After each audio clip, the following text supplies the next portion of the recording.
Great. So, yeah, really great to see you all and welcome everybody to the final event of our Poetry in Transatlantic Translation Colloquium series. And I'm Zoe Scolding and hosting from Bangor University along with Dan Eltringham, whose curation of this event is related to his British Academy funded postdoctoral research at Sheffield. And so we're working together, kind of pooling our resources in this series, through which we hope to build up interest for an in-person conference in Bangor, June the 15th to the 17th, 2022, which is funded by the Arts and Humanities Research Council. The call for papers is open if you'd like to contribute to the discussions that we're hoping to generate here. And just, I'd like to say, so far in this series, it's been really exciting to hear from all the speakers we've had, and the conversations that have ranged between France, the USA, Algeria, Mexico, Canada, and Chile, and thinking about how poetry travels in translation and performance, and we hope that we can keep on building these connections with tonight's event and beyond it.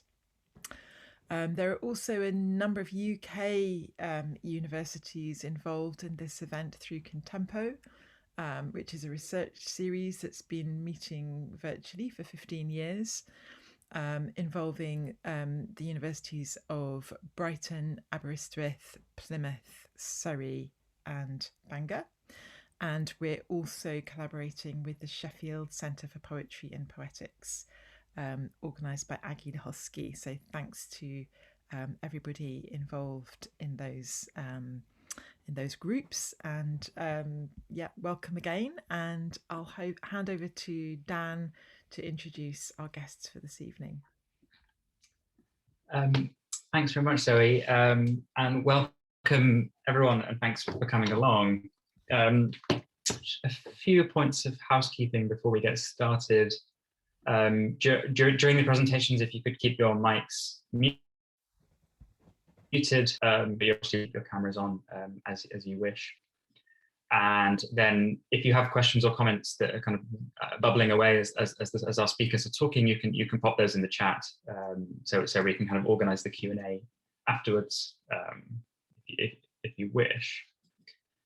So tonight then, networks, magazines, and materials. I'm really looking forward to this one, and because bringing our series to a close, we are really excited to present 3 research papers that address these sorts of kinds of networks and materials that sustain and nourish poetic circulation, transgressing national and linguistic boundaries.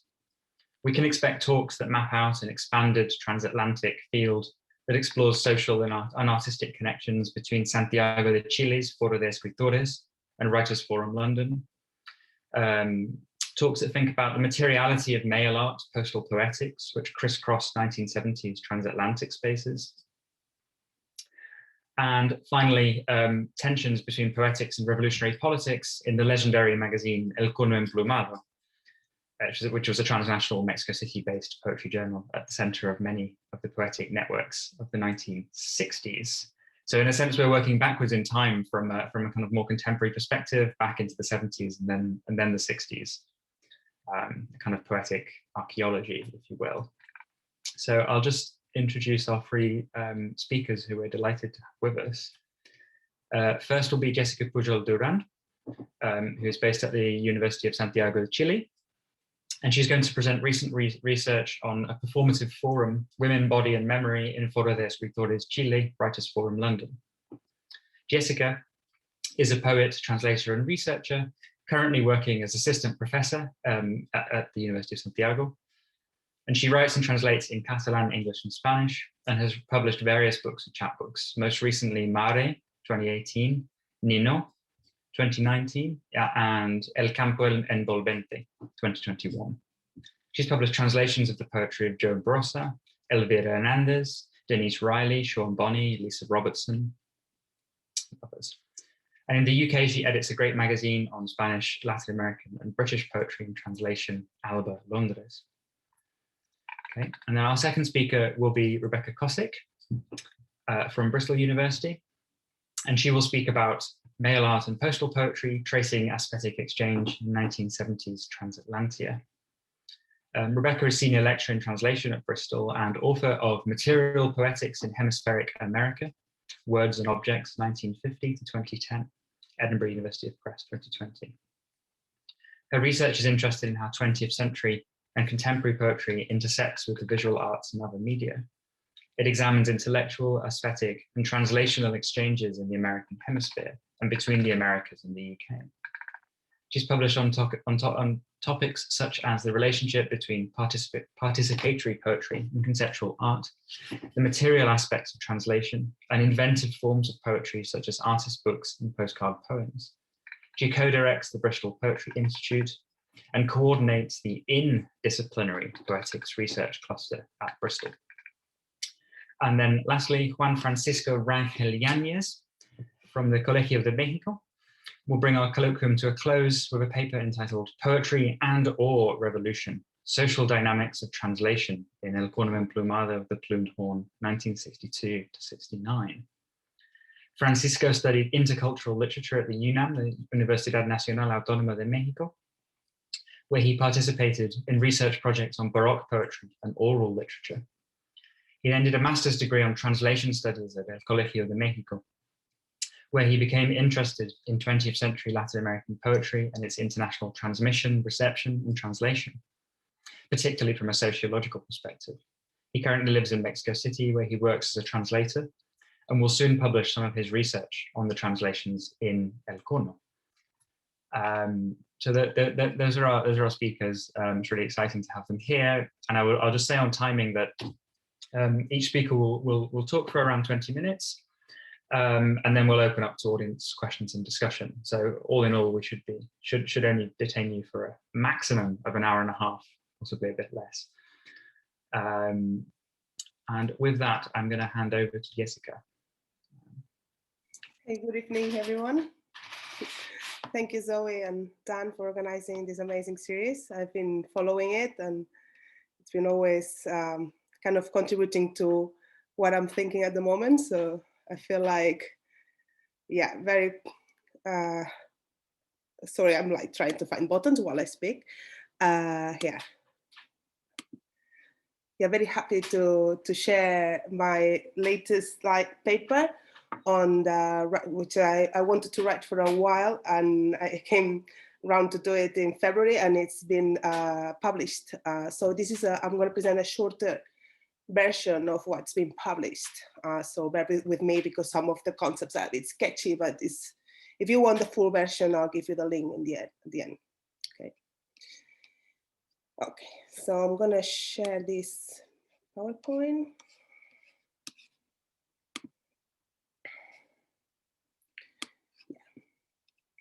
Yeah, entitled it the Performative Forum, Woman, Body and Memory in the Writers' Forum for the Escritores.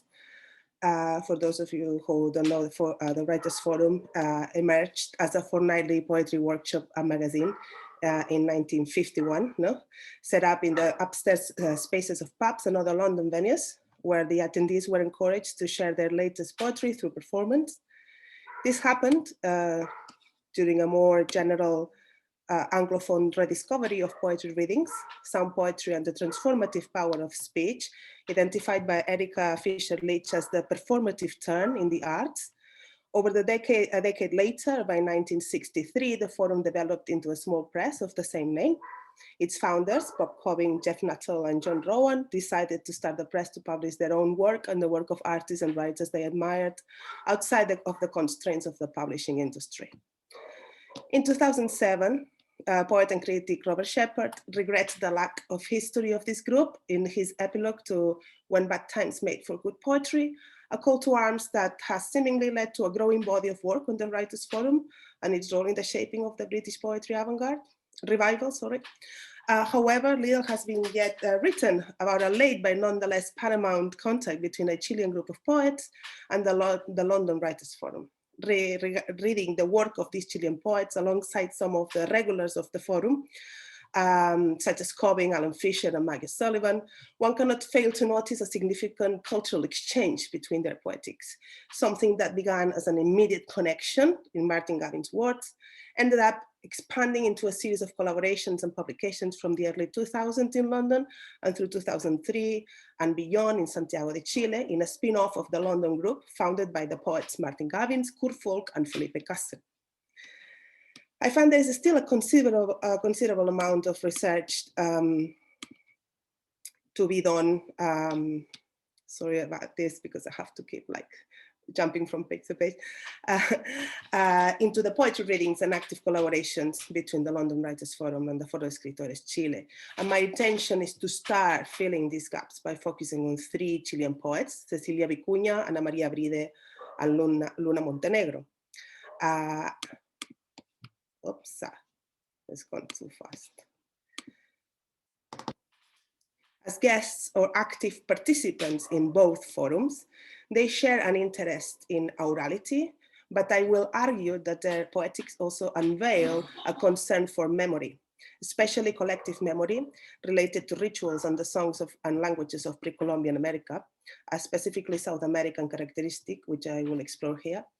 I will look at 3 publications of the Foro de Escritores, not as individual and complete literary instances, but as works which represent a part of what was taking place at the sessions.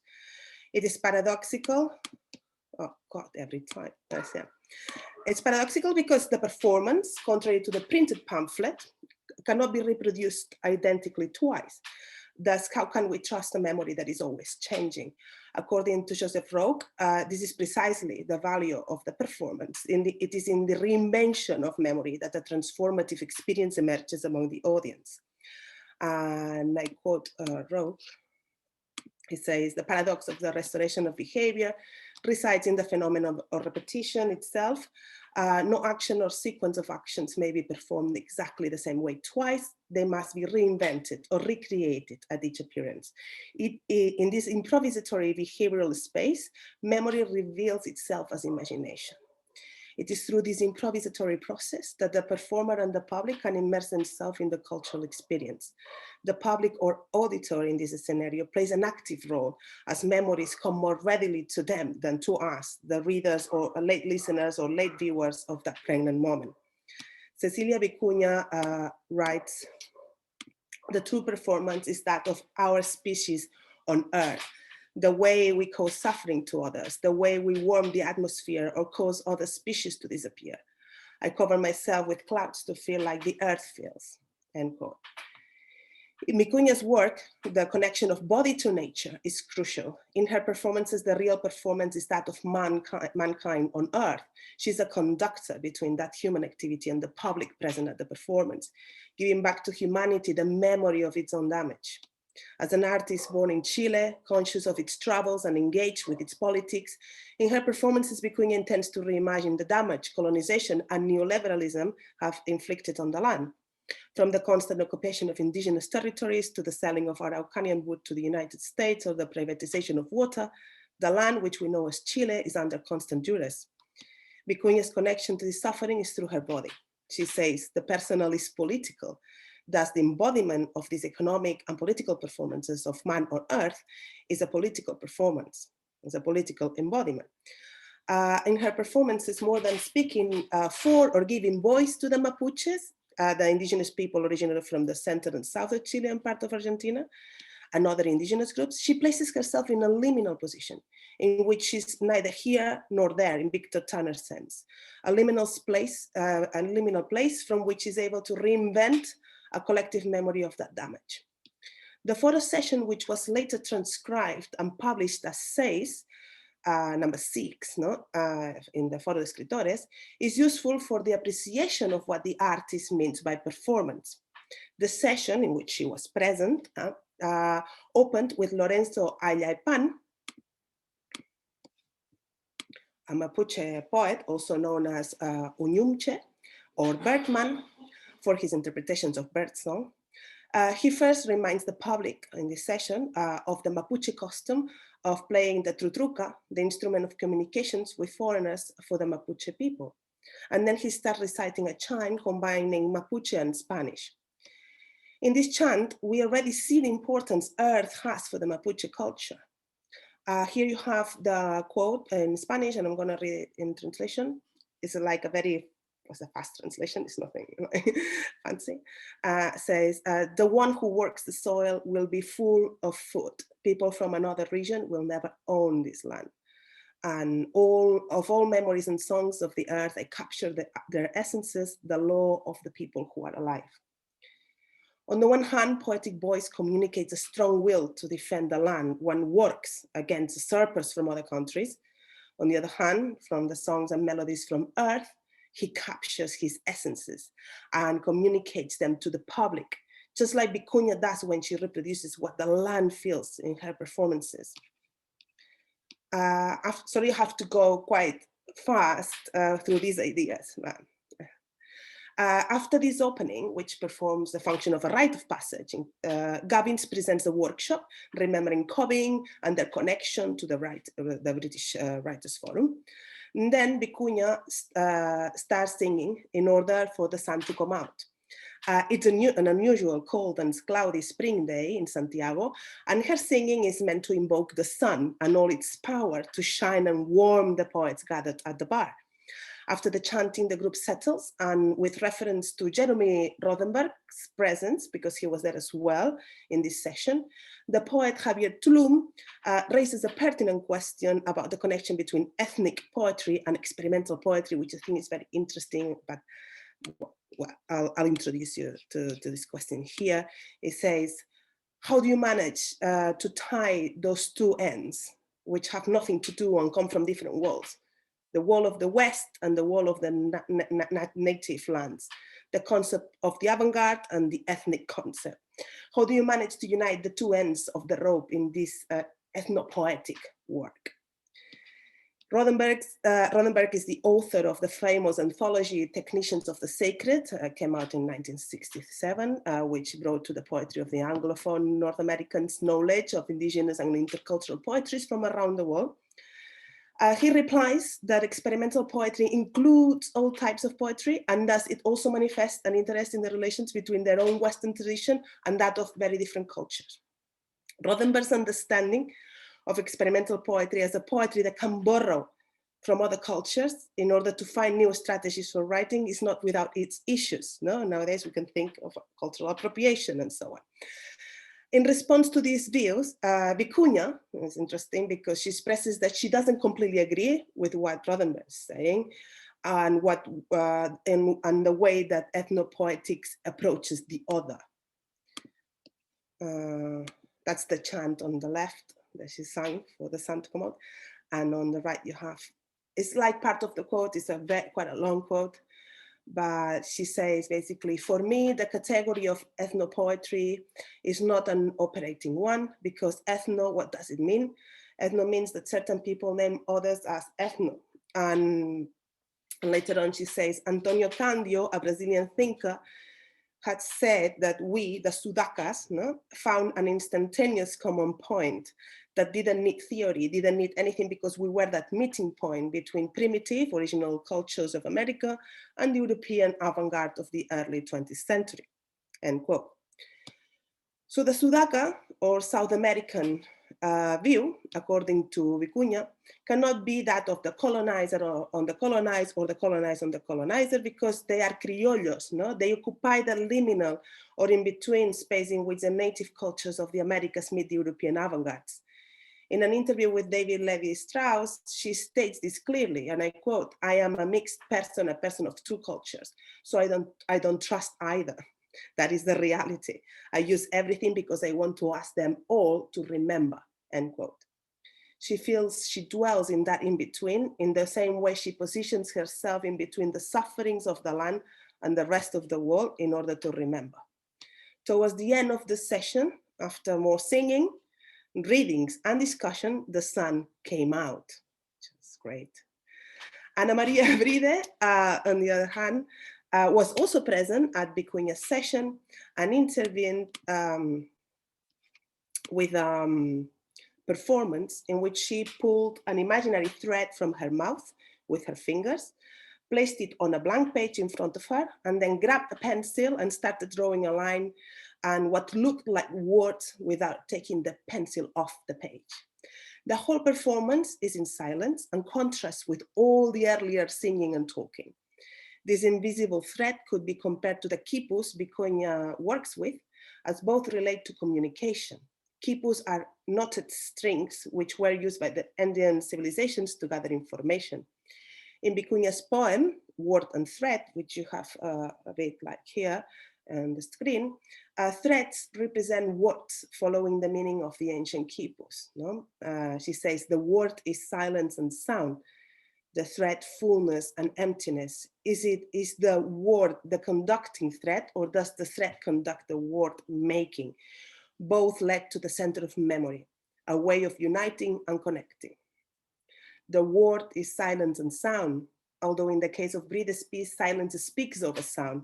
No, she strikes this thread word from her mouth, but no sound or clear sign emerges, just the gestures, reminding the public of the other side of the sign, the non-verbal movements which lead to the center of memory.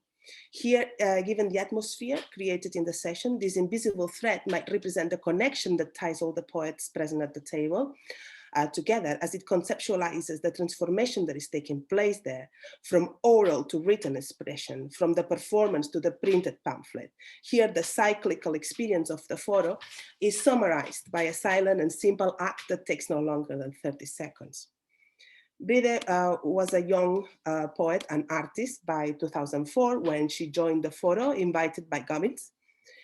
She soon became one of the central members of the Chilean group in 2005, publishing Cinco, 5, another of the publications. And he's got lots of subtitles, as you can see. One of those is Columna Vertebral del Cuerpo. The pamphlet gathers visual work identified by Bride as poemas diagrammáticos, diagrammatic poems. And like Vicuña's pamphlet, it also includes a CD entitled Altares Perforados. I find this CD very interesting. It has 7 tracks consisting, and it's been recently republished, I think. But yeah, it contains 7 tracks consisting of an intimate conversation between Bride, who was living in Germany at the moment, and another imagined person who is on the other side of the Andes. Many pieces include the sound of a pencil writing on a page, as in Sobre una mesa, where the only words we hear are I fly over the writing, and the rest are sounds of the pencil representing the sound of the body, but also creating a body of sound, according to Bride. The track that closes the album, Uno sobre Blanco, works as a manifesto for Bride's poetics. In this piece, she mutters sentences such as, and I quote, safeguarding the testimony of a language, or cellular anachronism of the letters, or the resounding of these keys will open a new course to this new writing of the body, end quote. All of which suggests how important memory is for this poet, whose work is intended to safekeep a testimony of language, reviving or reinventing it in the process of performing the poem, which is thought as a new writing of the body. She doesn't place herself between the earth and humanity like Vicuña, but between the intimacy of the body and its writing, between the kinetic reality of a body and its representation. And it's from this in-between that a new writing of the body emerges. Bride's work, is sensual. It calls for the awakening of the senses in our body to activate our sight, our hearing, even our sense of touch through her performances and publications, much in line with the sort of experimentation that was going on with Cobbin and company in the British Writers' Forum.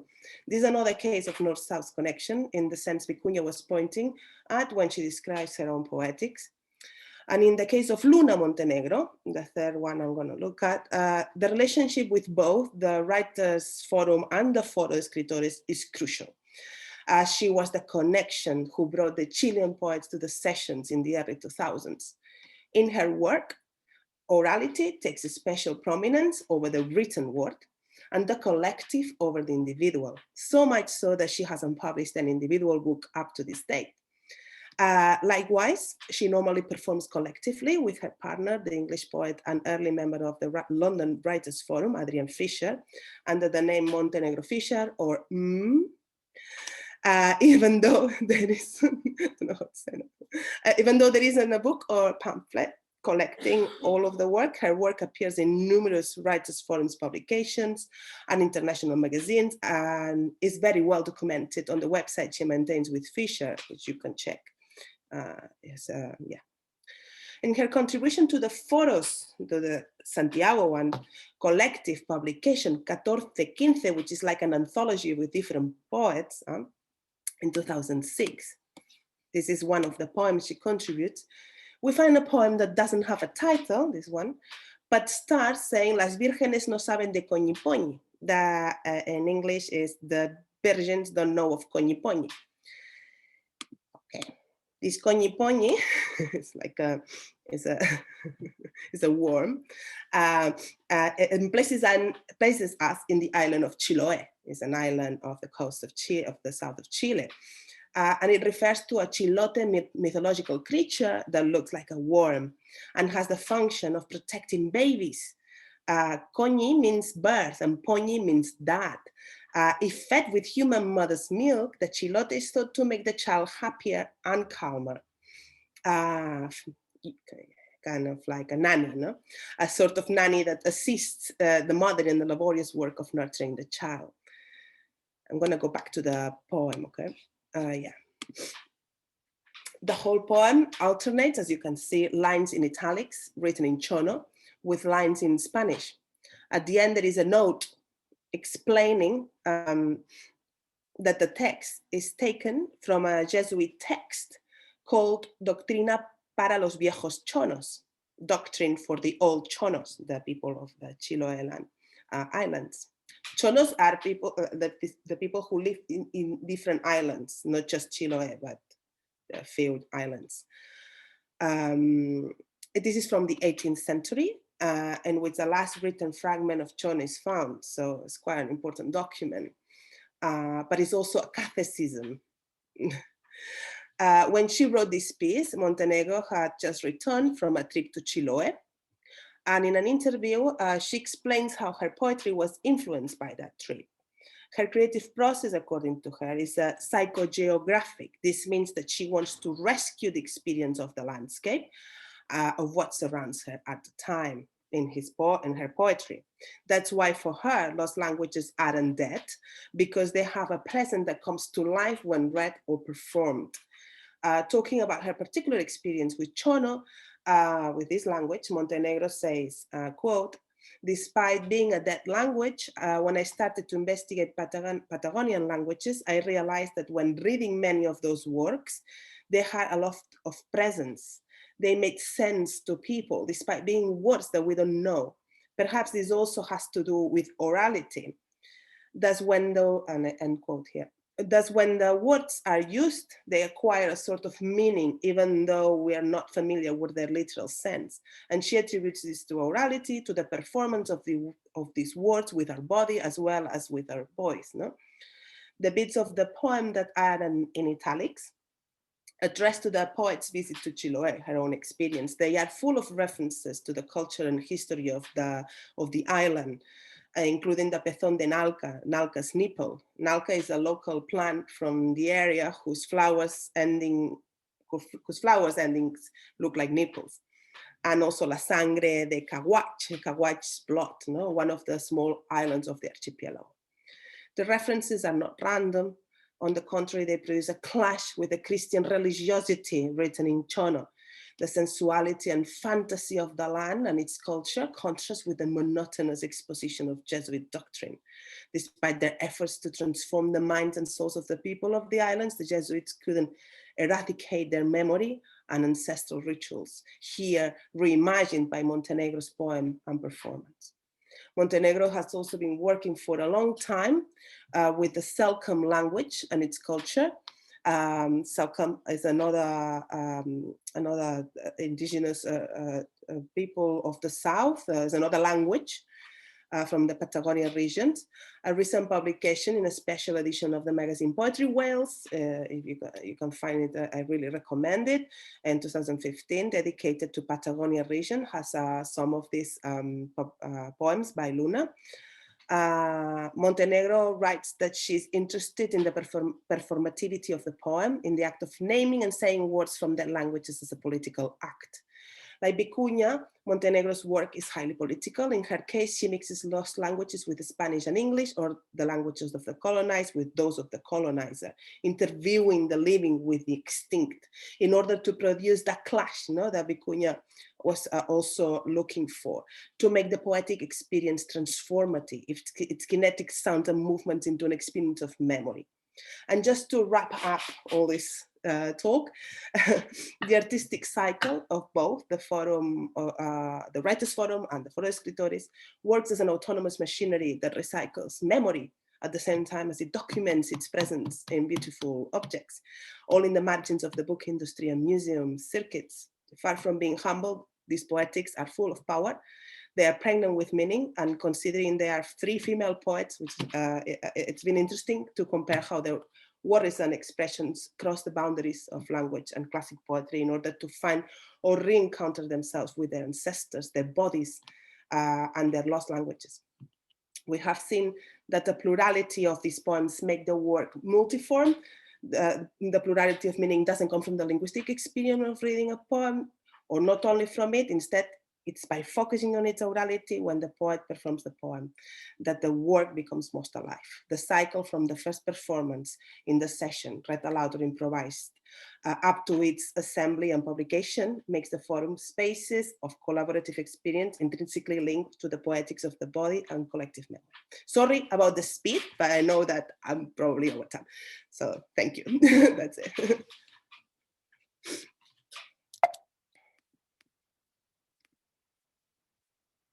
Oh yeah, all that. Okay. Thanks very much, Jèssica. That was fabulous. So interesting. If you have questions, comments, thoughts, you can pop them in the chat, as I said. But we're going to pass straight on to Rebecca now for her talk. All right, let me just share my screen in the Zoom ritual. I will also tell you about it while I'm doing it. Okay. Right, so first of all, thanks. Hi, everybody, for being here. And thanks so much for the invitation, Dan and Zoe. I'm going to talk about the post office tonight, and specifically its importance within the transatlantic and really beyond that transnational, translingual, transmedial space of poetry during the 1970s. So this conference has been about translation, and this paper is about that too, but it's going to come at it from a kind of insistently material point of view. So what I mean is that although discourses in translation often prioritize metaphors of movement and border crossing, political and linguistic and others, what I'm interested in tonight is, let's say, literalizing that metaphor. So I've been thinking about the kind of real movement of poetry as a material thing across and through real spaces, and in what that movement offered to poets as a formal and or political affordance. So just to say, this is going to be kind of an episodic talk looking at 4 examples. One is Nicanor Parra collaboration. So in 1972, the Chilean poet, who you all certainly know, Nicanor Parra, put out a collection called Artefactos, which is what we were looking at on the title slide. And it was a collection of poetry in the form of a cardboard box containing 242 postcards. Loose and non-sequential, each postcard's face shows either a drawing by artist Guillermo Tejeda alongside a text written by Parra, or a facsimile of text written in the poet's own hand. The words themselves are often few, and they take the style of slogans, brief ironic commentaries, borrowed language, and humor. The back of each card looks exactly, as you can see, like a postcard would be expected to look, with a place to put the address in, an outline of the square in the upper right corner where the stamp would go, where the library has stamped it in this case, and a blank space on the left side for a message yet to be recorded. In the top centered are the words tarjeta postal, and just below their English translation, postcard. So they don't just look like it, they really were postcards. And this collection was published by the Universidad Católica in Santiago, which among the presses that I'm going to talk about tonight, and I sort of use that word flexibly, this is more of a proper publisher, and the collection is a collection of poetry. But it importantly has, as Marlene Gottlieb points out, a built-in self-destruct feature, because as she says, when all the cards have been mailed, the book disappears. So I want to underscore this feature as well as some of the other features that these postcard poems take advantage of, particularly their collaborative nature, which here is both actual and an invitation.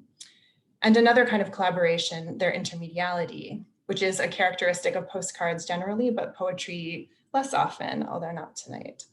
The artefactos are often multilingual and invite the participation of further speakers and writers by way of form. Content-wise, the words are often drawn from other textual fonts, including advertising copy, political speech, jokes, and as Parra tells us, toilet stall graffiti. But the cards themselves, as whole material apparatuses and not just poetic supports, invite other authors to take part by filling in the blank space on the back of the card. Also, they can travel. Throughout the collection, there's an almost constant acknowledgement of these facts of postcard poetry in the incorporated text. So for example, Spanglish, which reads, "Cierren la windoa, que parece que va a reinar." This card blends Spanish and English, purportedly in the mode of Spanglish, although I don't know anyone who actually speaks Spanglish in this way, but so it can be read as, "Close the window, it seems like it's going to rain," but it's a joke. So it hinges on the words windoa and reinar. So windoa is not a word in Spanish, but a calque of the English word window, ventana in Spanish. And reinar, on the other hand, is a word, but it's a cognate of the English word to reign, R-E-I-G-N, and not its homophone to rain, llover, in Spanish. So the card sets up a multilingual encounter that isn't maybe really how Spanglish works, but it does require knowledge of the two languages to be funny. As a postcard, it also contains within itself the possibility that the linguistic encounter staged on its face could pertain to a real physical journey from the site of this collection's publication in Santiago to perhaps one of the Anglophone locales where Parra himself lived, the US and the UK. The thing about this card, though, is that my comments here with this example are more speculative, as we don't know how many of these postcards in their original publication actually made the trips that their form suggested. So although this example isn't overtly political, a number of the cards are in sort of all directions and actually in quite a confusing array of different political points of view. But the making of the artefactos took place just prior to the US-backed military junta that installed Pinochet. And at the time, as Tejeda, so he's the artist collaborating there, recounts, they were working in an already tense political atmosphere. And ultimately, this is part of the reason why some of the postcards do not contain Tejeda's illustrations, but only reproductions of Parra's handwriting. Because of the atmosphere at the time, the young artist began to grow nervous about what he says were, quote, the ironic provocations that Parra was making toward the left and right alike. And indeed, after the coup, the military took over the Universidad Católica, and Parra explains how the new chancellor, Admiral Jorge Suet, quote, this is Parra's words, took out a box of the artefactos, placed them on the table, and said that one reason the coup took place was so that this would never happen again. And after that, the remaining stock was burnt on his orders. All right.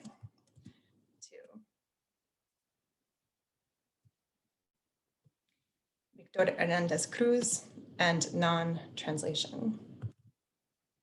So we're going to leave Parra for a bit now, but we can talk about him more later if you like. But I want to introduce another American press, US American press, that was publishing poetry postcards around the same era, the Detroit-based Alternative Press. So between 1969 and 1999, Anne and Ken Michalowski ran this press from the basement of their home in Michigan, publishing an eccentric range of materials by artist and poet collaborators from across and beyond the United States. They returned over the years to a handful of favored printable formats: bumper stickers, bookmarks, broadsides, and postcards. But what went into and onto these supports varied. So the press printed all kinds of things from poets and artists from numerous locales and orientations without tying itself to a single school or network of practitioners. And it both received and sent out an ever-changing set of printed objects that included type, but not always, words, but not always, drawings, sometimes paintings on occasion, woodblock and other prints as both paratext and text, and even once an egg. Unlike Parra's artefactos, we know that these works were mailed. Well, actually the egg didn't make it. But the way the alternative press operated was by sending loose print publications, sometimes featuring original hand drawings or writings, out in mixed packets to subscribers. So they both used the post office as a method of distributing their publications. Sorry, my children are yelling in the background. And in the case of the postcards, printed on postable forms, and archival evidence shows that they really were used as postcards. So I want to look at one example from the 1970s. Most of the alternative press's postcards weren't dated. The publisher describes them as a bibliographer's nightmare. But I emailed with Victor Hernandez Cruz, and he thinks this is from the mid to latter part of the 1970s. So what's interesting here is that unlike Barra's cards published in Chile, which include a mix of English and Spanish along with other languages, this card by a multilingual Puerto Rican, New Yorican poet is entirely in Spanish, while the press published almost exclusively in English. It's not translated, although it also is. So you'll see that these are loose translations or versions of a most famous haiku by the 17th century Japanese poet Basho. So here again, I want to call attention to what the postcard form offers to poetry and poets as a means of distribution and as a format into which poetry can be written. Because most of the alternative press's publications were in English, we can assume its readership was primarily, if not exclusively, readers of English. But this card does not contain further English versions. Yet it does take advantage of some of the opportunities the postcard offers to readers, namely intermediate activity and brevity. And in this example, also the fact of Basho's very well-known and frequently translated haiku. So what you see here is the trial print of the Toad that the press was working on. And then the poem was submitted to them just in text only. And so the press, in a collaborative gesture, added the illustration to it and printing it. And then what happens is that the poetry becomes this whole material object that incorporates within itself additional material elements beyond linguistic meaning that also contribute to the poem. So the visual aspects are apparent in the addition of the Toad print, but sonic priorities are there already too, especially in the third haiku or version or stanza, where the toads jump into the lake shows up in the onomatopoetic foi, a Caribbean Spanish word whose usage here is akin to expressions such as whoosh or splash. So the poem, when it moves on to the postcard and then through the alternative press's distribution network, comes to be readable beyond the linguistic barriers that we might assume meet a Spanish text encountering a largely Anglophone audience. The Toad print, along with the Basho reference, signal the poem's belonging to a multiply iterative process of translation and allow its legibility, even as it simultaneously refuses translation into the language of its receiving readership, a significant gesture against the backdrop of a monolingual US literary establishment. All right, 3, Ulises Carrión and circulation. So our next example is going to be a more traditional translated text in some ways, less in others, but traditional in that it is a book bound and it includes more or less straightforward interlingual translations in Spanish and English. So for example, wires are alambres, arteries, arterias, rivers, rios. And this book by Mexican poet Ulises Carrión was published by the Devon-based Boges Press, founded by Mexican artists Magda Leon and Felipe Ehrenberg with David Mayer here in the UK. In collaboration with, so the book was published in collaboration with Boges, but also Carrión's Amsterdam-based In-Out Center. As a book, this example may less obviously call attention to the real movement of poetry through geographic space, but the tras here, looking in the translation, but also after in the title, hints at the movement of the involved parties that helped to publish this volume, whose word pairs here on these pages name the conduits for transit in the city, in the body, in the land. Eleonora and her then husband, Ehrenberg, came to England after the 1968 student protests in Mexico City and subsequent violent repression of the same, and then left London for Devon after their children experienced racist violence in the English capital city. Beaugest arose from this displacement. As Ehrenberg recounts, he went to see the film of the same name, and in his words, Beaugest was some French fucking legionnaire who gets stuck out in the desert. That's more or less what I felt like. End quote. And it coincided with a turn in the visual arts toward what writer/artist Carrion describes as bookworks and mail works. Carrion too moved and lived a number of places, including Leeds and Amsterdam, as mentioned, and he spoke 7 languages. But in addition to the movements and multilingualism of the authors and publishers in question, Carrion understands the bookwork as triggering what he says, a quote, evolution of the art process that mail art would go on to, in his words, radicalize.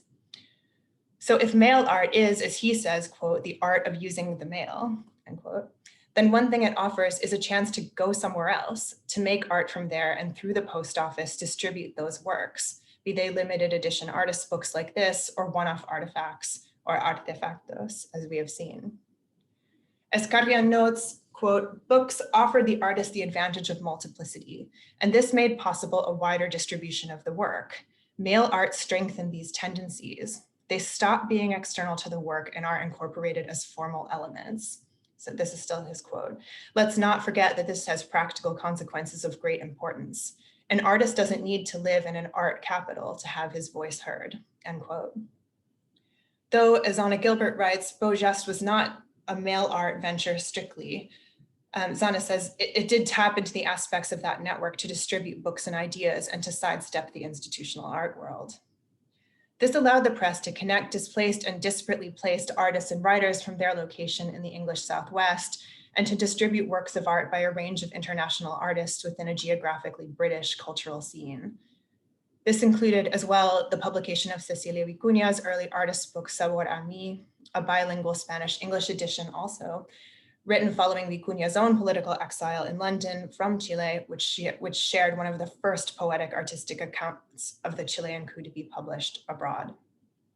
So here the post office offers to poets and artist poets more than formal opportunities to share the news from home or away, but also political opportunities that allow for more than metaphoric border crossing and authorial collaboration. All right, so here's our last example with Balobruski and protection. So this one is going to work in a way in the opposite direction, affording protection to the artist who stayed at home under political repression. So the Brazilian artist Paulo Bruschi was born in Recife and continues to live and work there. His career includes involvement with mail art, performance, film, artist books, photography, Xerox and fax art, billboard design, experiments with cognition and drawing, process poetry, and archival work as artistic practice, among other things. He's difficult to categorize, but one of the recurrent forms would be the highly decorated envelope poemas and postcards that he made during the 1970s and also later in the 80s under the Brazilian military dictatorship that began in 1964. These were frequently printed with the phrase "Hoje a arte est comunicado," also in translation there as "today art is this communicated." This phrase can be read in tandem with much of Bruschi's work as a tautological utterance, in which the signifying phrase "Hoje a arte est comunicado" is also the signified of the phrase "today art is this piece of communication." And for the envelopes, even beyond the phrase itself, their content is effectively their form, envelopes. While decorated, much of the content there is, in addition to the envelope itself, often self-referential or reiterative of the postal channels through which the art traveled, stamps, etc. Importantly for Bruschi, mail art enabled artists to circumvent official channels of censorship and control of the media and communication, and it provided a means for doing so outside of the capital-directed itineraries of international art. The mail was the safest place for this. Bruschi's first attempt at a physical exhibition, in quote, as Simone Osthoff writes, in 1975 in Recife Central Post Office, was closed by censors minutes after its opening, end quote. But because of the enormous amount of correspondence moving around and in and out of the country and the labor involved in censorship, the mail was much less open to scrutiny. And the envelope poemas went places, many places. As Bruschi reflects, the very internationalization of his own art networks was what permitted him to stay in Recife and retain the local in his practice. Thanks to my correspondence with other artists, Bruschi tells Sergio Bessa, I felt I didn't need to leave even more strongly than before. But this was not without risk. He was arrested 3 times. And he tells an anecdote about one of the times when one of his interrogators approached him with what he says were really strange questions, including, I know that the concept of art is very open. If I put a piece on the floor, a piece of the floor on the wall, is it art? And Bruschi responded, if you do it, no, but if I do it, yes, it is art. But Bruschi survived the dictatorship and his multiple arrests, in part owing to the extended network of international contacts he developed via his participation in mail art. He was able to both benefit from the protection of and afford protection to the other participating members of the collective during the repressive time in which he was working. He describes how, in the dictatorship era, quote, there were international amnesty committees that had knowledge of what was happening in Latin America and the rest of the world. News traveled through the mail. If there was an exhibition of prints by exiled Chilean artists, for instance, the amnesty committees would send thousands of letters about it to various people, including the authorities. This was a type of accusation and a way to keep the artists alive because the military knew the whole world was aware of what was going on. This all helped a lot, end quote. During this era, the fact of Bruschi's participation in the transnational collectives engendered by mail art was itself a political message. So even though in Bruschi's case, the content of his work may not always address or forward a political message, the very fact of this communication provided real material benefits to the lives of the artists and writers, who are also receivers and readers, embedded together in a collective project operating both under and outside of repressive politics at home. Okay, I'm gonna end there with just say that we have a chance, I think, with this to reflect on how the post invites different forms of poetic engagement that can be particular to specific contexts, but also inviting of movements and connections that link these spaces across nations, languages, mediatic regimes in real terms. Thank you. Excellent. Thanks so much, Becky. That's super interesting too. And I'm seeing lots of connections that I'm sure will come out later. So we're going to end our series, the grand finale, with Francisco. So I'm going to hand over to him now. All yours. Hi. Well, first of all, thank you so much for inviting me. I'm going to talk about El Corno emplumado, the Bone Horn. This was a poetry magazine, Mexican poetry magazine that was published from 1962 to 1969. Just in case you don't know much about it, I'm going to make a quick review of its history.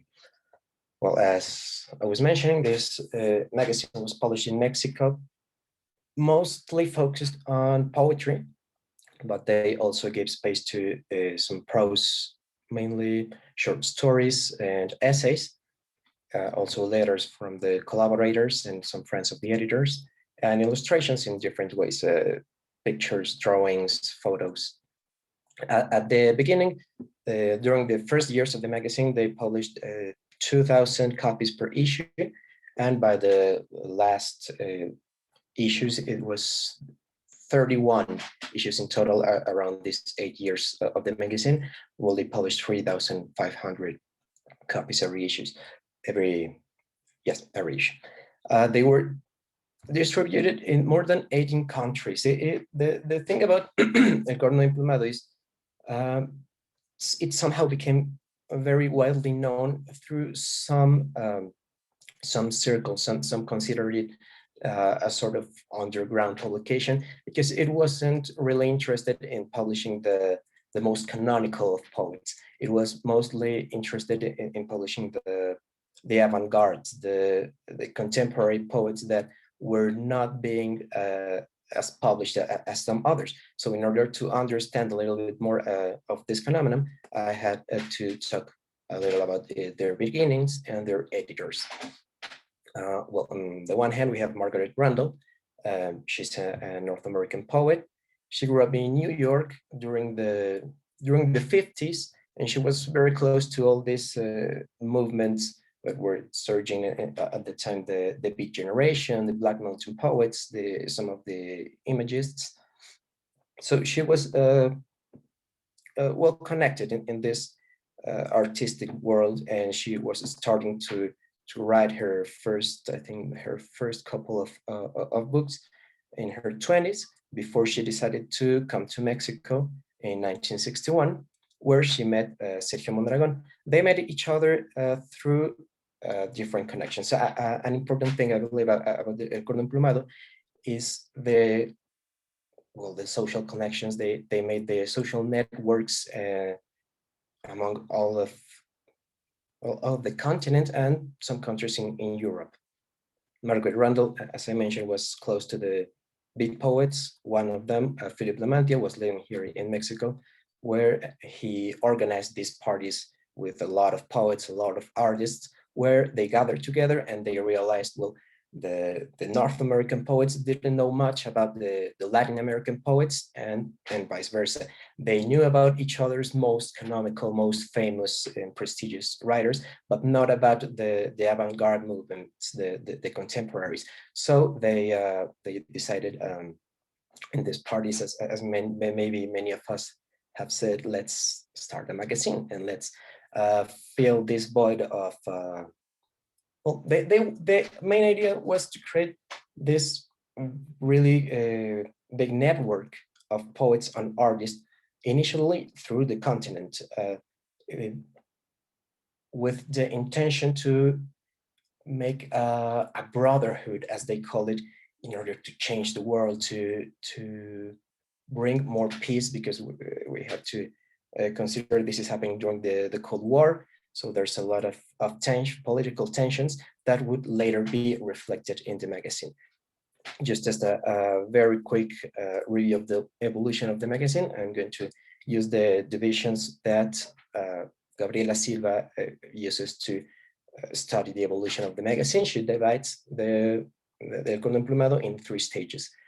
The first one, that goes from the 1st to the 14th issue, is characterized for its idealistic and apolitical stance. They wanted to create this network that, in their own words, was apolitical, and just wanted to create this community, this artistic community, with some interest in spirituality, in some Eastern cultures and pre-colonial cultures, which in the case of Sergio Mondragon, it was a constant along his career.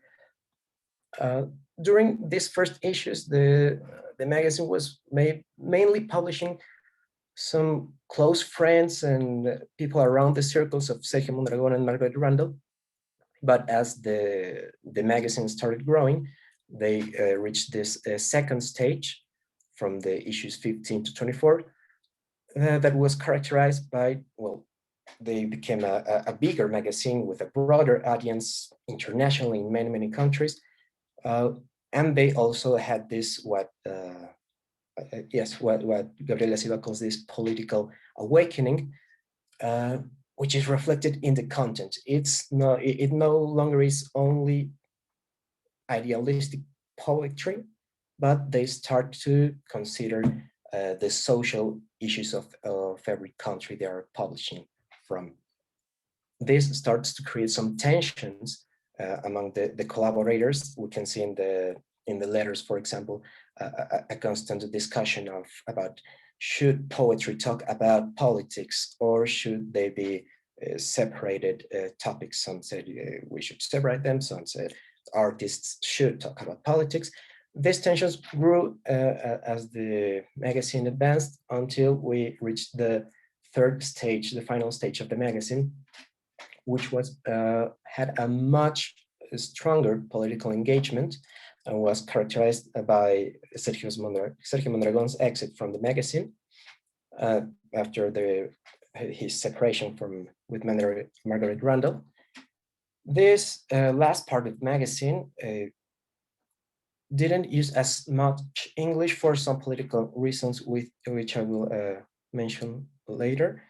And the thing about this part is somewhat unfinished because the magazine had to end due to this same political engagement and the statements that the editors were making. They were started to be persecuted by the Mexican government. Margaret Randall had to flee the country. She moved to Cuba. It was a complicated situation that led to the end of the magazine at the 31st issue. So all of this I mentioned, so we can understand a little bit more about the translation, which is the part that I'm going to focus on. In total, there were around 700 authors published in El Corno emplumado in all of the 31 issues. About a fourth of them, 202 authors, were translated, some to English, some to Spanish. This might seem like just a small fraction of all of the authors, but I believe the importance of translation in this magazine is very it's crucial. The main idea of Sergio and Margaret was to create a completely bilingual magazine where all of its content was in Spanish and in English. Of course, at the beginning, during most of the magazine, there were only 2 people in charge of everything. They couldn't do all of the translations. So it became not such a central part of the magazine as they would have initially wanted to. But, and it was the magazine was still bilingual. It published some content in English, some content in Spanish. So I'm focusing here in this part of the translated material because it was also very important for this the distribution that the magazine had, all of the networks that it created with poets from other countries. It was greatly due to all the labor involved in the translation. I'm going to go further into this. This fourth part of the content, the translated part of the El Corno emplumado, is 648 texts. This is poetry, essays, short stories mostly, more than 200 authors. The translators at the beginning, mostly Sergio and Margaret did most of the translations, but as their magazine grew, they had more and more collaborators and translators, and their initial project of creating this magazine for the Americas, just from English and Spanish, became much, much wider. These are just some of the languages that were translated for the magazine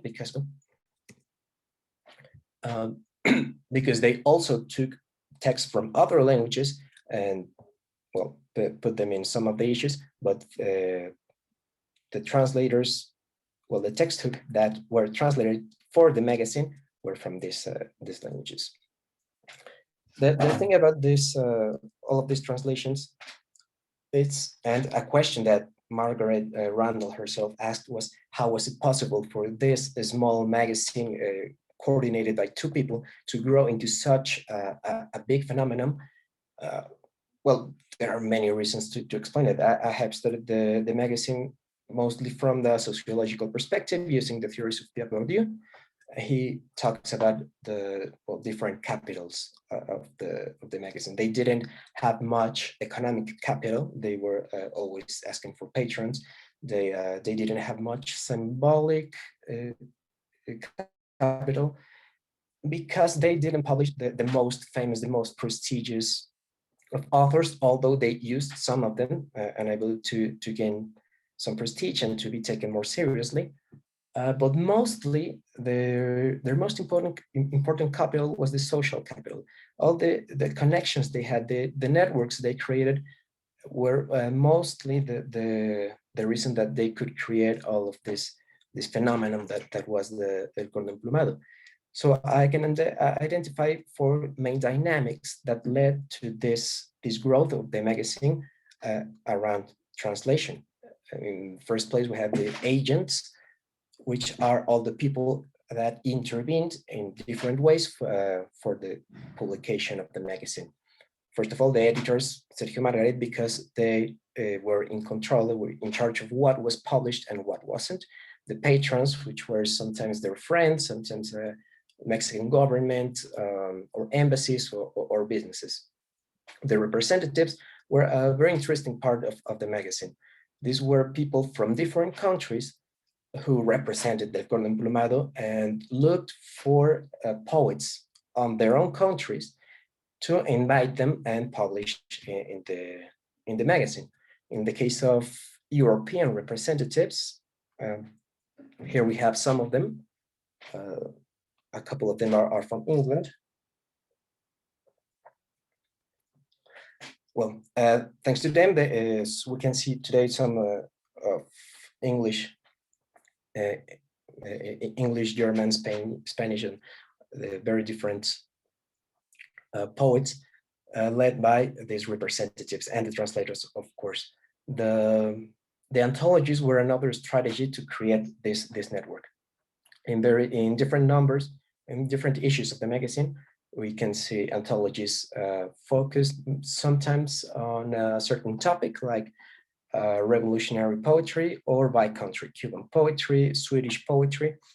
These were points of focus that would invite different poets from all these different countries to participate and create all this broader network.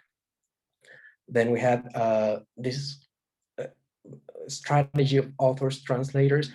This was a sort of negotiation between sometimes young poets that were not as much known, but in order to publish their own poetry in El Corno emplumado, they first participated as translators. So, for example, if someone wanted to publish their own poems, they would first send a translation of Pablo Neruda or Hermann Hesse or someone who is widely known, and then they send their own poems.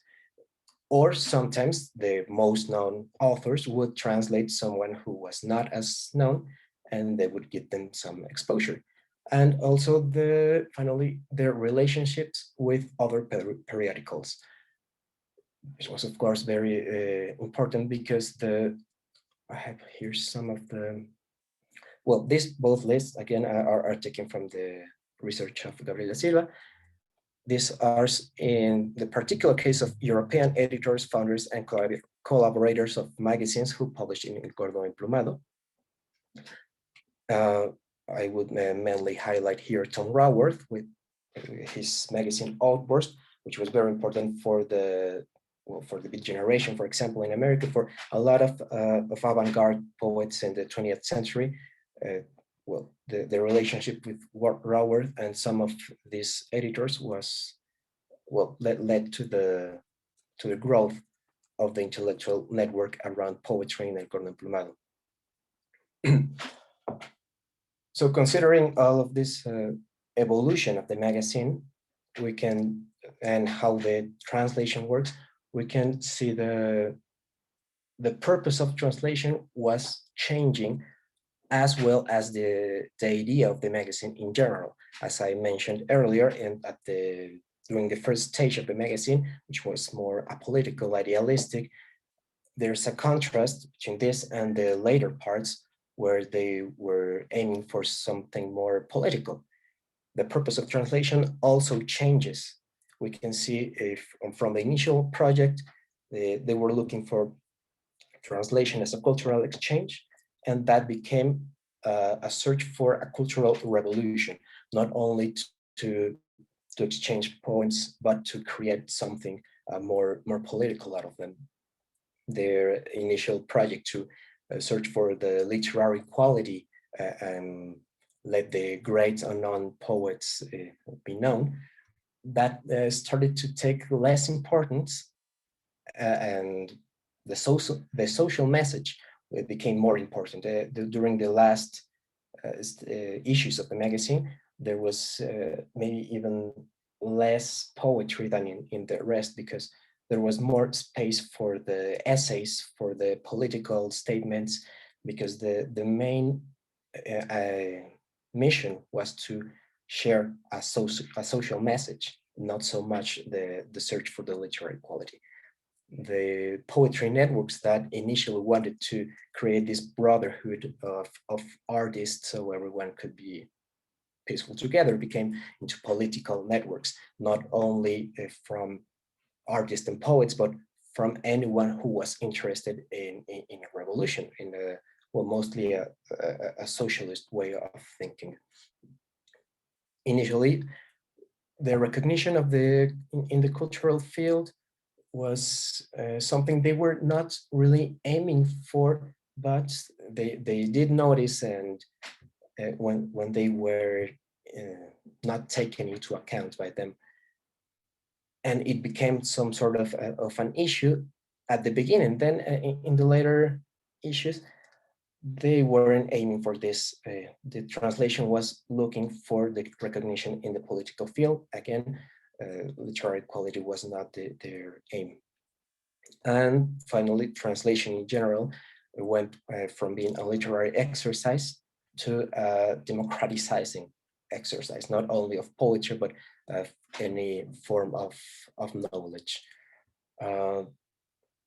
Margaret Randall, in a somewhat recent interview, was stated that maybe during this initial project, they were being a little naive for thinking that they could change the world through poetry. And today, if we study this interesting case of El Corno emplumado, we can see that it maybe it wasn't so much naive if we see the repercussions that came from these political stances, that the editors were persecuted, were censored, that the political field saw the influence they were having from this artistic project. Then it wasn't so so naive as Margaret would later think. This is just a very general vision of what the translation in El Corno emplumado was. It would be very interesting. I think we have some evidence of what was the reception of El Corno in Mexico, in the United States, in some countries in Latin America.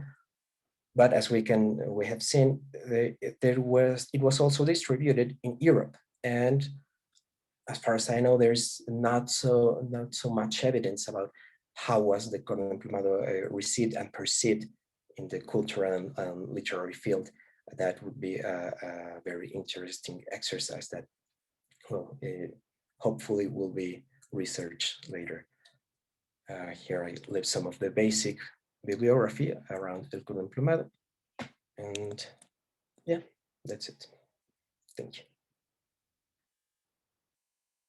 Thank you very much, Francisco.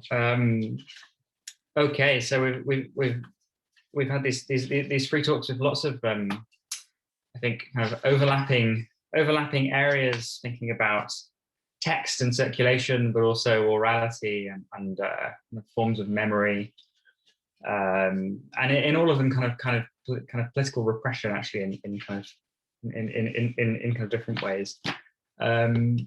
I wonder if anyone would like to. Well, first of all, I guess we can thank all of our speakers roundly for their talks. Yeah, and I wonder if anyone would like to jump in with a question for any of the speakers, or kind of for general points at this juncture. I'm just scanning down the chat to see if we have anything. We just have lots of people thanking us all. Oh, was it? No. Okay. So if there isn't anything, I mean, I could start us off. I mean, I maybe just picking up on where Francisco finished there. With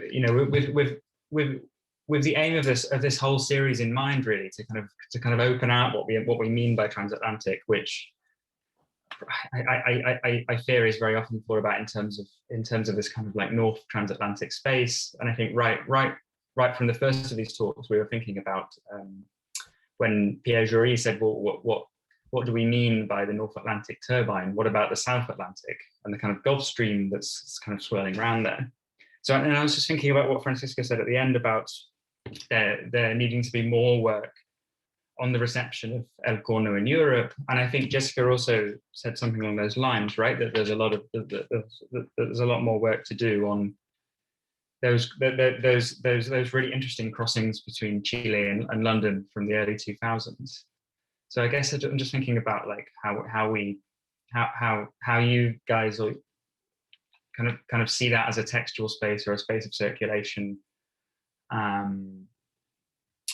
Yeah, or like how we understand that as a progression from the 60s and 70s and now into the 2000s. How we're thinking about the kind of history of reception or scholarship versus the history of practice and art making, I suppose. That's more of a ramble, but it should get us going. If anyone would like to jump in.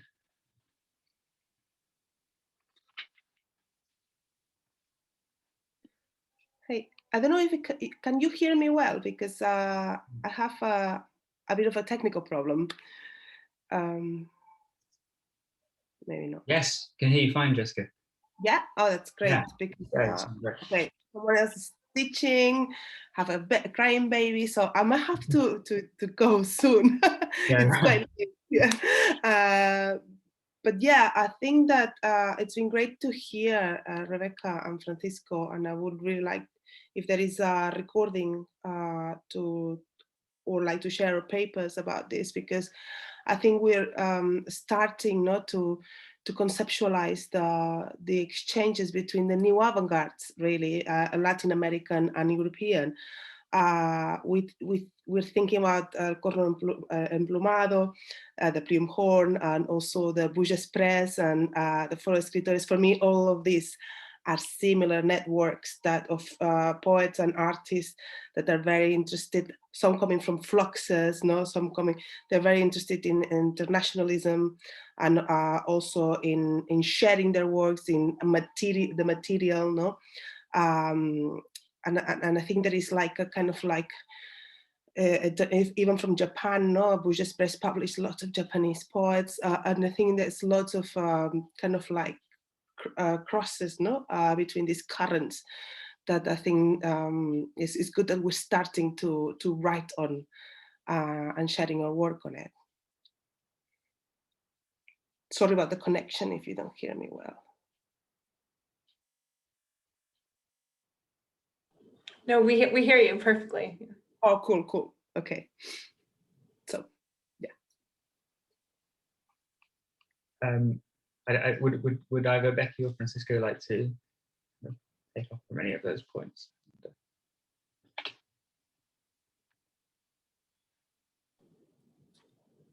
I can say a little, but actually I think, so I have mostly focused in the past on hemispheric American studies and less on links between Latin America and the UK or Europe, because I came from the United States, but now that I've been over here in the UK for a number of years, like I've become more and more interested in thinking about these connections, which I think often are sort of, as Jèssica was saying, more about aesthetic collectives and the transference of ideas, and they don't necessarily, I mean, they may move with certain figures who migrate to specific places and develop these networks as we've been discussing tonight. But I think, at least I feel like there's a real dearth of sort of looking at these kinds of transnational connections between Latin America and the UK compared to the amount of study that there has been done between like US and Latin America, for instance. And so I think developing these kinds of conversations is obviously a way to bring out so many more of those connections, but also the figures who ignited them. And so it's been really exciting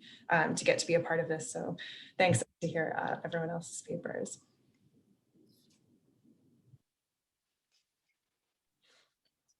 Yeah, I think it's very important for to have this kind of spaces so we can share all of these materials. In the case of the Corno emplumado, it's a magazine that's a little bit hard to research because the archives are everywhere. Even though it's a Mexican magazine, the most of its papers are distributed in the University of Texas, the New York University, New Mexico. So that can be make it a little difficult for one person to research all of this material. I think that's one of the great advantages to have these kinds of spaces, so we can share each other's views and yes. I was talking with Daniel. He told me that at the end of my presentation, my presentation wasn't clear. It wasn't showing on the screen. Yeah, I think it wasn't working, but I didn't realize. I wasn't sure if you were going to put it on at some later point. So then sorry, I should have jumped in to let you know. But then by the time I realized, it was like halfway through. I didn't know it was working, but well, it's on the chat. So I've shared Francisco's slides there in the chat, so you can kind of match what he was saying onto that. And yeah, really sorry about the technical issues there. Would anyone else like to would like to kind of take off from that? I mean, I think it's interesting these questions about ways in which scholarship lags behind practice, or like it concentrates on specific things and not others. I guess that's why we're doing it. Yeah.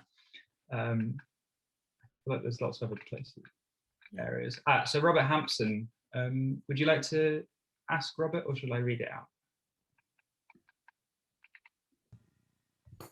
I'm happy for you to read it out.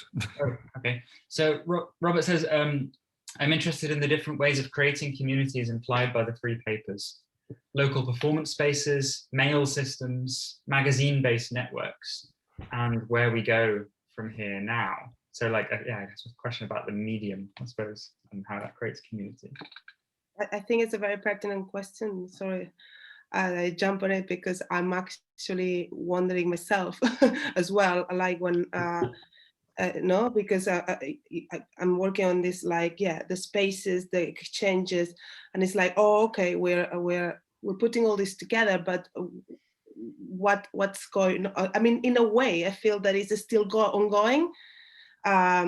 These networks are still like some residues of it. So I feel like I'm interested in how they transformed and got into the main market, and also like the main galleries and the main museums from the 60s, being kind of like in a liminal space, in kind of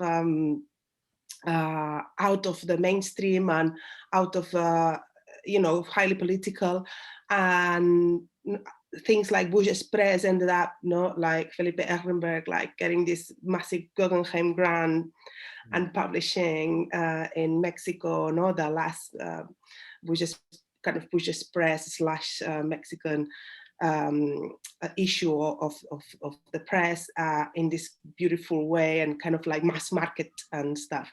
So in a way, how the system reincorporate, kind of sucks this into their mainstream. I'm interested in how that happened. It happened later on, in the 80s. But yeah, and some of it still, I think the Writers' Forum still kind of residues of it, but less and less. So it's interesting to think like that. Where are we going? Robert, thank you for your question.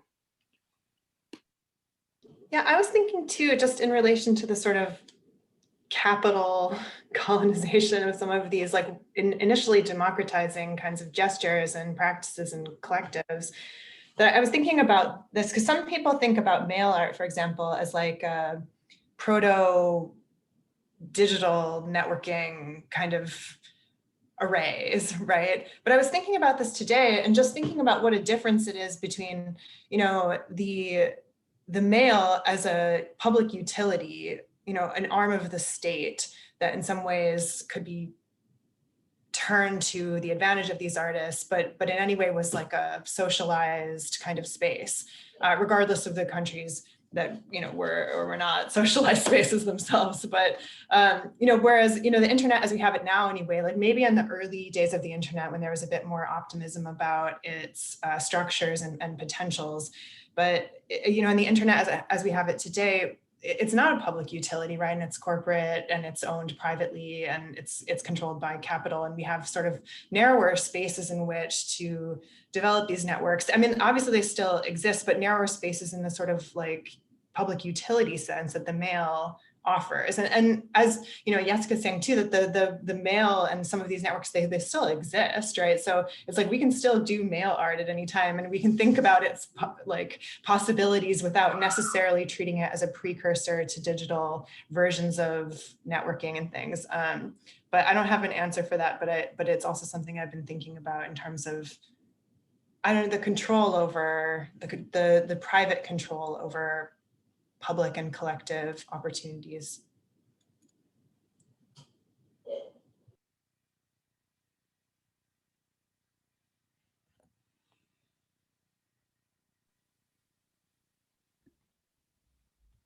We have a question from Mao. Question stroke comment. Would you like to jump in, Mao? Or if not, I can read it. So Mao, and he's surrounded by, they are surrounded by loud England fans, which we don't want to, I guess, put on the put on the recording. Mao says it's such an exciting history for me to learn about, because when I lived in Latin America, translation felt very top down. Like you'd get translations by major canonical authors of other major authors, and that felt very limiting and not reflective of like these always ongoing practices of exchange and translation. So yeah, so I guess Francisco's point about this being a kind of underground kind of web of exchanges, and the way that El Corno was really like kind of really early instantiation of these networks that we're thinking about here is something that kind of undoes hierarchy. Yeah, and yeah, I wonder if anyone.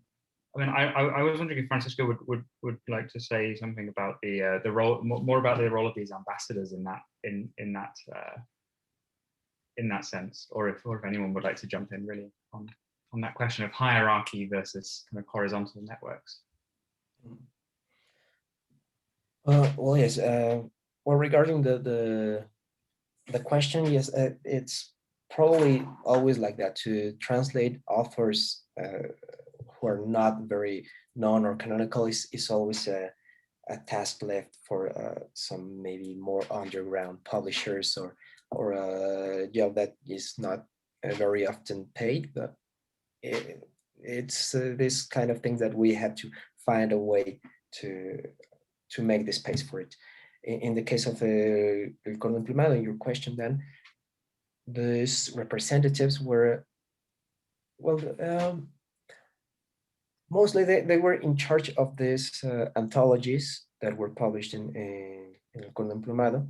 As I was mentioning, some of them were from a particular country, like, for example, Finnish poetry or Swedish poetry.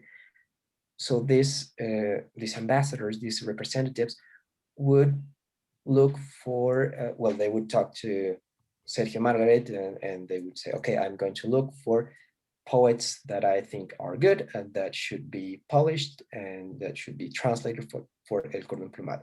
So they look around, they find these poets, and they bring them to the magazine.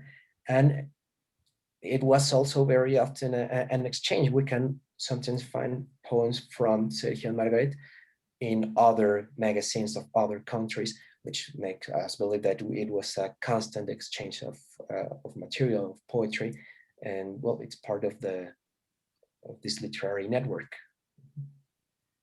Yeah, I just find it really, really fascinating the way that it sort of like replicates this kind of national state ambassadorial structure almost, right? It's this kind of like counter United Nations of poetry, and I think they probably were thinking about that quite explicitly, weren't they, in those terms as you set out.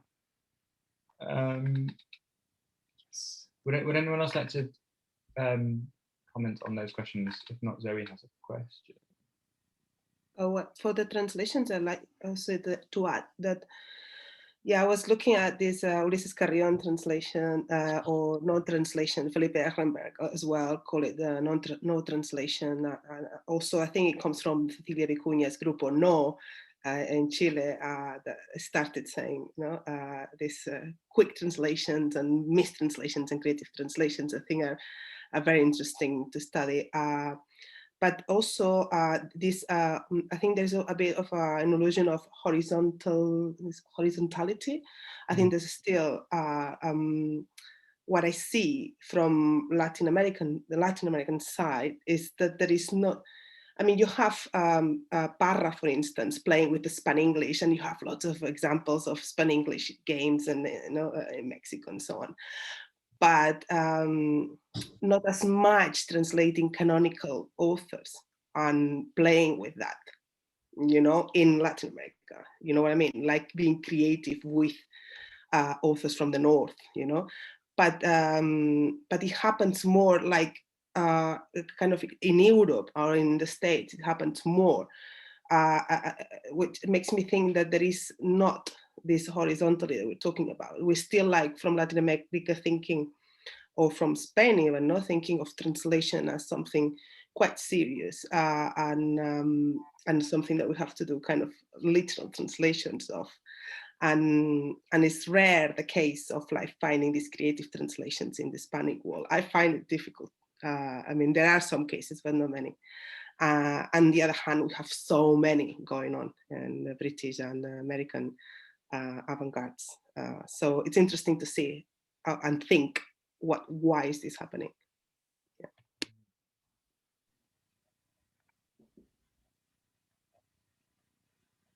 So I think Zoe has a question for Jèssica, and then there's another one after that. So jump in, Zoe. Yeah, thank you. Yeah, and I mean, I enjoyed all of these so much, and yeah, thank you. But just a question for Jèssica about yours. I mean, it's really great the way that you're thinking about the women as connecting these two groups, the Writers' Forum and Foro de Escritores. That perhaps you have quite a in some ways quite a masculine history, so it's a very interesting slant on it. But it seems to me that with Anna Maria Brida, who of course was presenting in our last event, it seems that there's another sort of connection, isn't it? Is the connection between, so you're talking about a connection between Writers' Forum and Foro de Escritores, but there's also that kind of fluxus history that she's bringing in from Berlin, and so it's it's not just between those groups, but it's opening out into something else, or is it showing us something about influences already in the Writers' Forum that are more perhaps more international than have appeared to people at the time, even. Sometimes influence is very refracted, isn't it? It's like you might be picking up on things indirectly in various ways. No, definitely. Like people like the poets like Alan Fisher, yes, like were in the Bush Express, kind of involved with the Bush Express, and then involved with the Writers' Forum. Yeah. And also Cecilia Vicuña was involved with Fluxus. Bush Express was publishing the International Fluxus magazine, and here we have a big net of flux, and also it was the Plumhorn that first, the Corno emplumado that first put this together, like kind of it a huge, as Francisco was pointing out, it did a huge work for like as a base, for all these connections to flower, and it was really like, and I see the Writers' Forum quite connected. Also, that's why I'm thinking Anna Maria Bride wasn't in the British Writers' Forum, but her aesthetics connect with the fluxes of Germany, that it is, and you see how this is happening.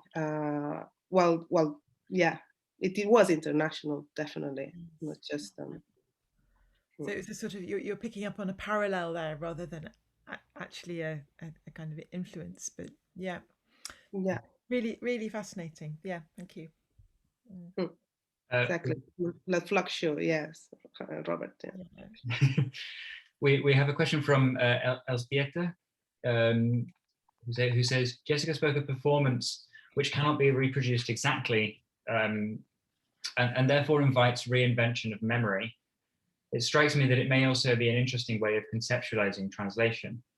I wonder what Jèssica, Rebecca, and Francisco might think about that from within their project territories. Any examples? So maybe Becky or Francisco could have a go at that. It's a big one.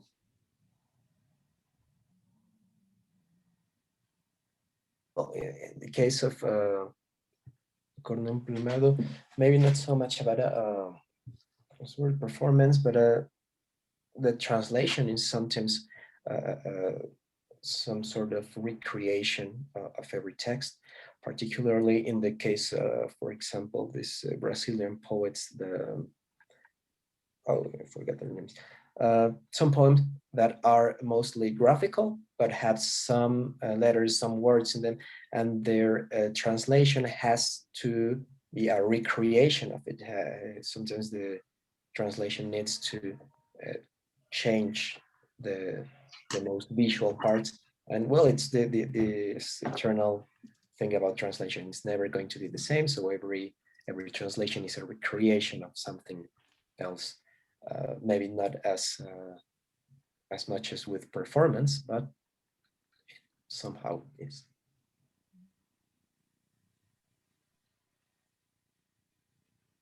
It's actually a very interesting question.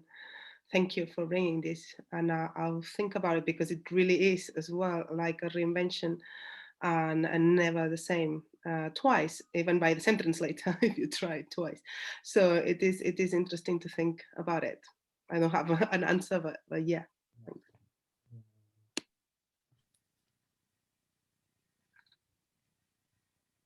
Mao also says, I wonder if any poets were doing work on the fax, which felt massive for a long time in Latin America, maybe for longer than in the USA, UK, where it was overtaken by internet.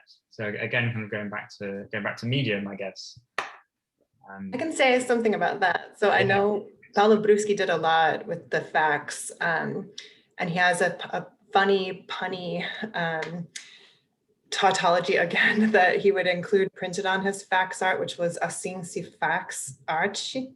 Sorry, like fax would be the word in Portuguese for make. So it's like, this is how we make art, but make sounds like fax. So anyway, assim se fax arte.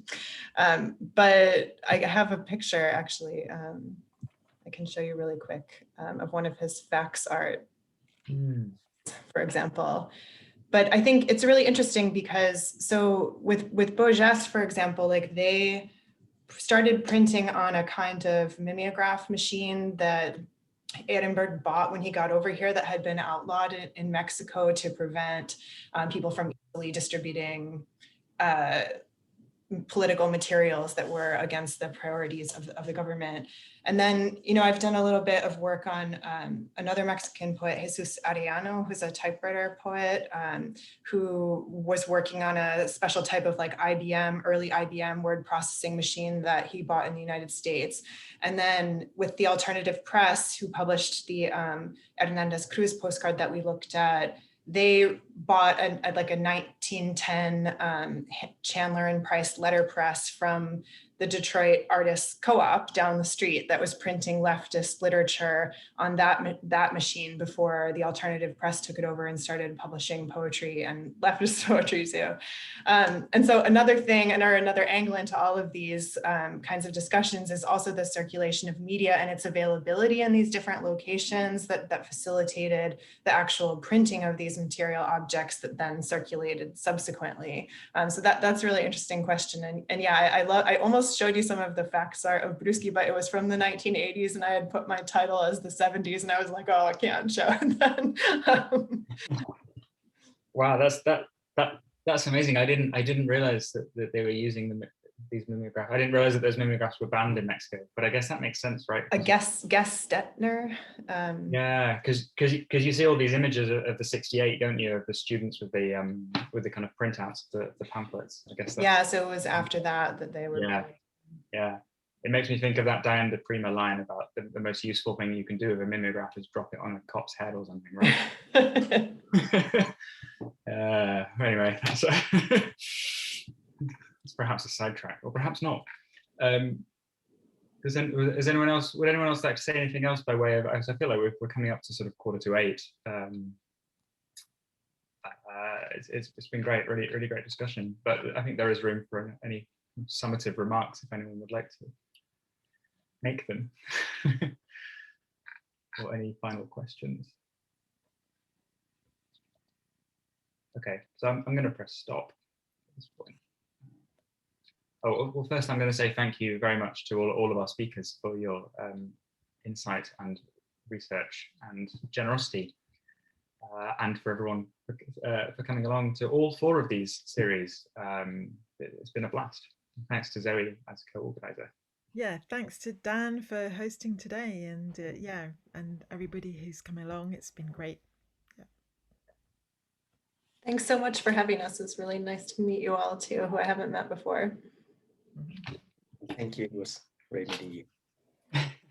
Yes, Hopefully we can all meet in next June. yes. in real life. That would be great. That'd be very nice, actually. Yeah. Yeah.